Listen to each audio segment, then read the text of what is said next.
अगली मौत किसकी। संजीव अपने दोस्तों राघव और प्रतीक के साथ बियर बार में बैठकर बियर पी रहा था। संजीव आज बहुत खुश लग रहा था। अरे यार, आज की पार्टी में तो मजा आ गया। तुम दोनों दोस्तों के साथ तो मेरी जिंदगी इतनी अच्छी है कि क्या बताऊं कितनी अच्छी है। अरे भाई, अब दोस्ती की है तो जीना मरना सब साथ में। हाँ अरे यार सुनो, जल्दी से एक बियर और ऑर्डर करते हैं ना, एक आखिरी, और उसके बाद ये जश्न यहीं खत्म हो जाएगा। अरे हाँ, क्यों नहीं। वेटर, जल्दी से 2 बियर की बोतल लेकर आओ। आज मेरे दोस्तों को जश्न मनाना है, क्यों? इतने में वहां पर एक बहुत सुंदर लड़की छोटे छोटे कपड़े पहनकर हाथ में बियर की बोतल लेकर उसके पास आती है। ये लीजिए, आपने बियर ऑर्डर की थी ना, मैं लेकर आ गई। क्या बात है यार, इस बार की वेटर तो बड़ी सुंदर है। अब बियर लेकर आई हो तो अपने हाथों से ही पिला दो ना। हाँ, क्यों नहीं, जैसा आप बोलोगे मैं वैसा ही करूँगी। क्या बात है यार, अब तो लगता है रोज यहीं आना पड़ेगा। उसके बाद वो लड़की उन तीनों को बियर सर्व कर देती है। पार्टी करने के बाद वो तीनों अपने अपने घर जाते हैं। प्रतीक, संजीव और राघव को उनके घर छोड़कर जैसे ही अकेला अपनी कार में आकर बैठता है तो अचानक उसे एहसास होता है जैसे उसकी कार की पीछे वाली सीट पर कोई बैठा हुआ है। वो तुरंत पीछे मुड़कर देखता है। तुम यहाँ क्या कर रही हो? और तुम मेरी कार में कब आई? अरे तुम तो बार में वेटर थी ना। बस ऐसे ही मेरा दिल कर रहा था आपके साथ आपके घर चलने का, इसलिए मैं आपके साथ चली आई।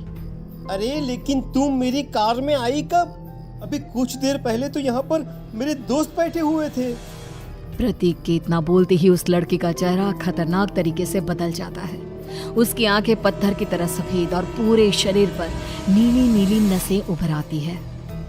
गाड़ी चलाओ, पूरी स्पीड में चलाओ, और अगर तुमने गाड़ी रोकने की कोशिश भी की तो मुझसे बुरा कोई नहीं होगा। डर की वजह से प्रतीक के पसीने छूटने लगते हैं। उसका शरीर बुरी तरह से कांप रहा था। प्रतीक बिना कुछ सोचे समझे कार को फुल स्पीड से चलाना शुरू करता है। चलते चलते वो शहर से दूर एक पहाड़ी पर पहुंच जाता है और सामने अब सिर्फ पहाड़ी का किनारा दिख रहा है, जिसे देख प्रतीक घबराकर अचानक से कार को ब्रेक लगाता है। देखो, मुझे छोड़ दो मुझे। अगर मैंने गाड़ी जरा सी भी आगे बढ़ाई तो हम दोनों नीचे गिरकर मर जाएंगे। ये तो तुम्हें पहले सोचना चाहिए था ना। अब कुछ नहीं हो सकता।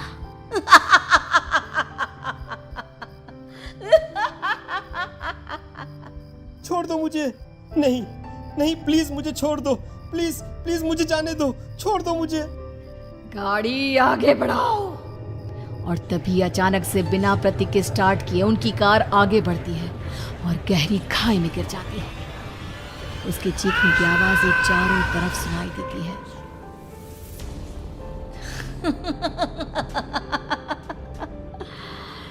तुझे मारकर मेरे कलेजे में जल रही आग को थोड़ी शांति तो मिल गई, लेकिन अभी ये कहानी खत्म नहीं हुई।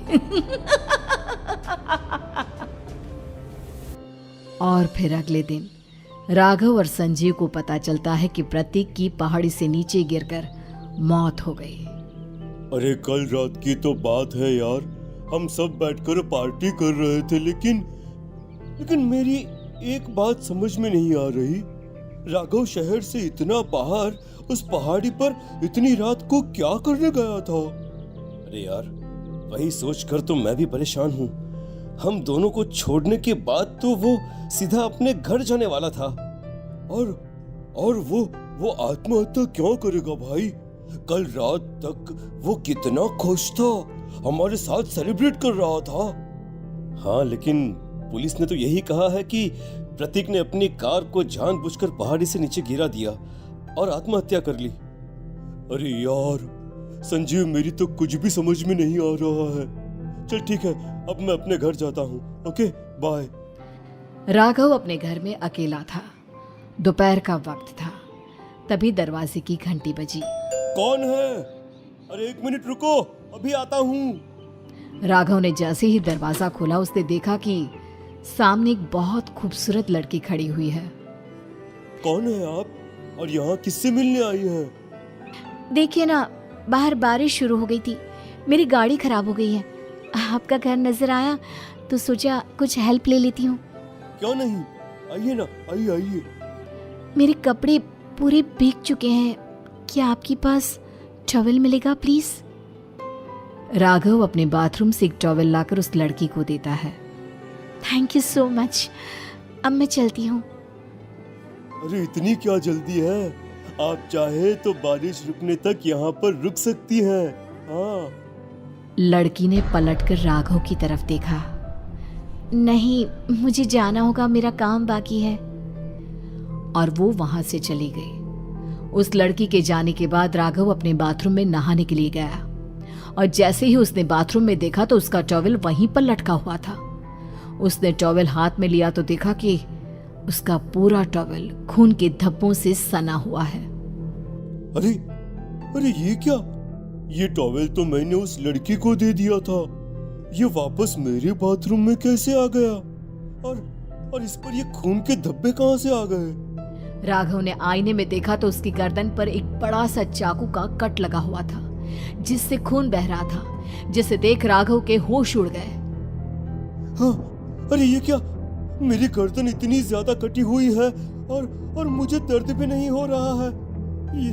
ये क्या हो रहा है मेरे साथ? राघव घबराकर बाथरूम से बाहर आया और अपना मोबाइल उठाकर उसने संजीव को फोन लगाया। संजीव जल्दी से मेरे पास आ जाओ। मुझे लगता है कुछ बहुत बड़ी गड़बड़ है, जल्दी आ जाओ। उधर से आवाज आई, लेकिन वो आवाज संजीव की नहीं बल्कि एक लड़की की थी।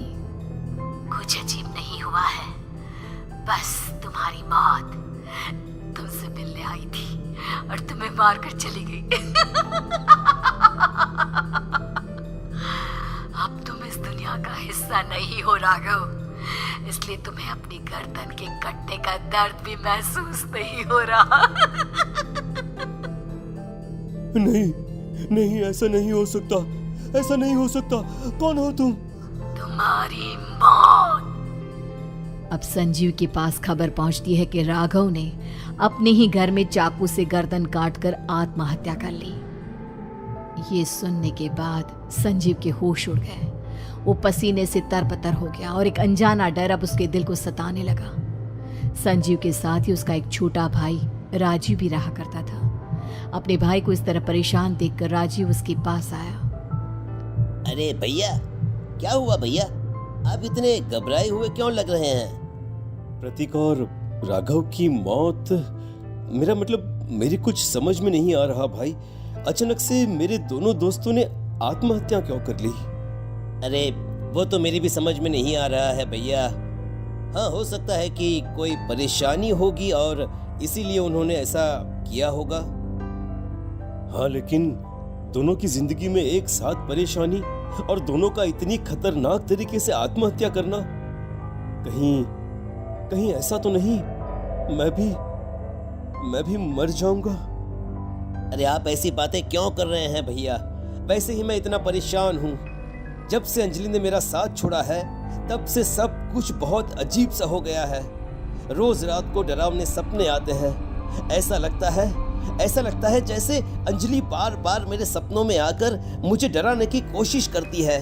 अंजलि का नाम सुनते ही संजीव की आंखें फट गई और उसके गले में आवाज अटक गई।